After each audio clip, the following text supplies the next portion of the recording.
last few months, I've done videos on the biggest, the best, the most Russia has to offer. And I love making this content. It really shows what the people of this country have to offer the world.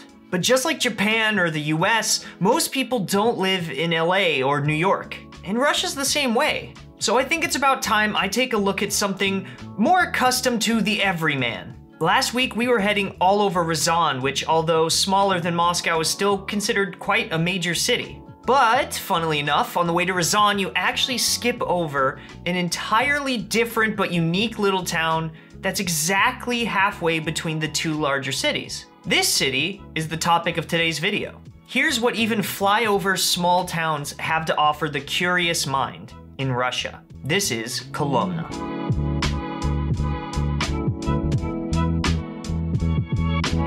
Kolomna is about 2 hours by train or car from Moscow and Ryazan respectively, so it's pretty easy to ignore it for the casual connoisseur of Russian culture. But I promise you, if you were at all inspired to visit Ryazan from my previous two videos, then this place is something you really don't want to miss as it's on the way. Mentioned for the first time in 1177 and founded about 100 years before that, Kolomna really stands out above all other local towns of the area for three things: its unique history, its unique architecture, and its unique culture. For its history, it possesses a Kremlin like the famous Moscow one. It's made of red bricks and kind of in a similar style to its bigger brother. It was first constructed as a border city to prevent, as well as many things were here in Russia, raiding Mongolian hordes. Fun fact, Kolkan, the youngest son of Genghis Khan, was killed here during the battle for Kolomna in 1238.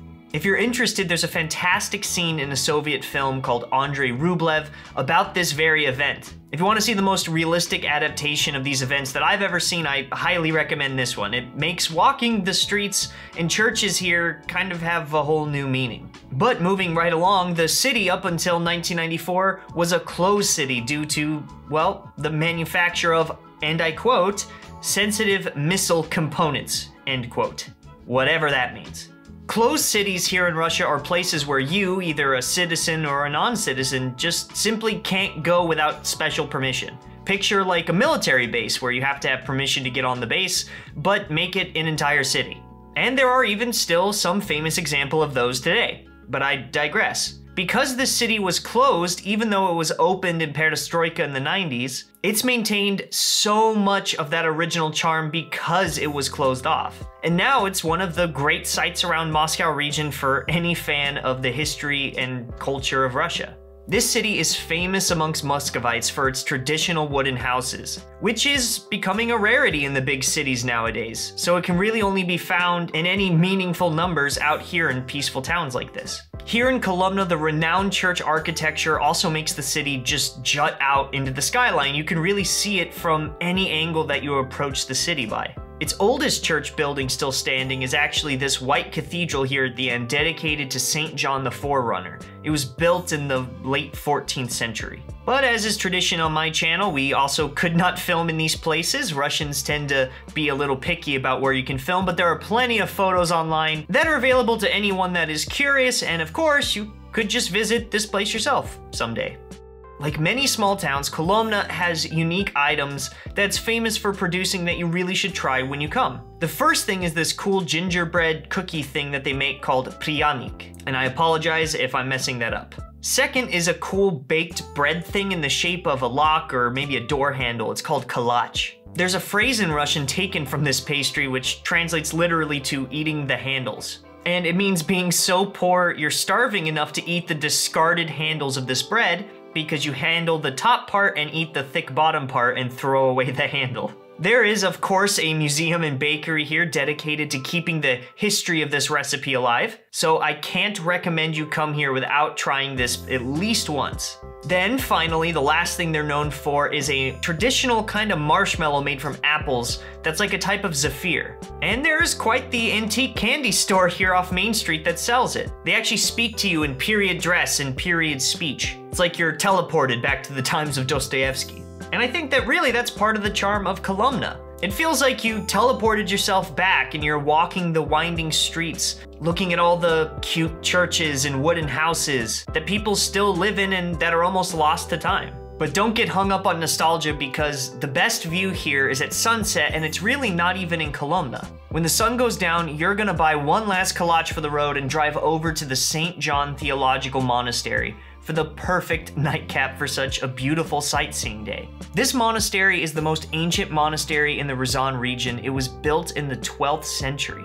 It's unique in that it has a giant underground tunnel that goes under the Moscow River several kilometers away to another monastery in Ryazan proper. It was built in case the Mongolians succeeded in sacking one or the other monastery, but luckily they never did, and this place remains intact from that era. It was closed, however, and abolished by the Soviets in 1933 when the monks were exiled to Kazakhstan. And it only reopened in 1988, but ever since then it has been a constant reminder, an enduring symbol, a legacy of this era to the Russian people.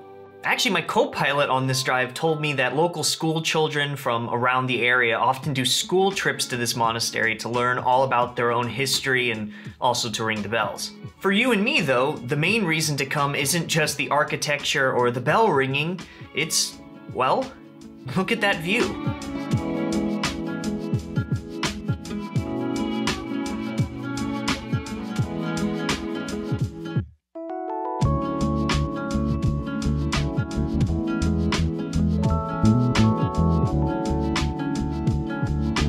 The sunset over the southern Moscow River in winter is worth the drive on its own, let alone anything else we got to experience in this exceptional little place. I'm always struck by the simplicity, the beauty, and the relaxed pace of these smaller towns. Moscow is beautiful, don't get me wrong, but it's also so active. It's never truly resting. These smaller towns, on the other hand, feel like everyone is able to breathe a little bit easier. And I think that's a pretty good change of pace. So if you need to relax for a weekend away from all the madness, any of these small towns offer you precisely that chance. And what is your name, friend? I highly recommend visiting smaller towns when you come to Russia. This country is far more than just the Moscow and St. Petersburg, the same way Japan is more than Tokyo and America is more than Los Angeles. It's full to the brim with unique little enclaves to experience exactly like Kolomna.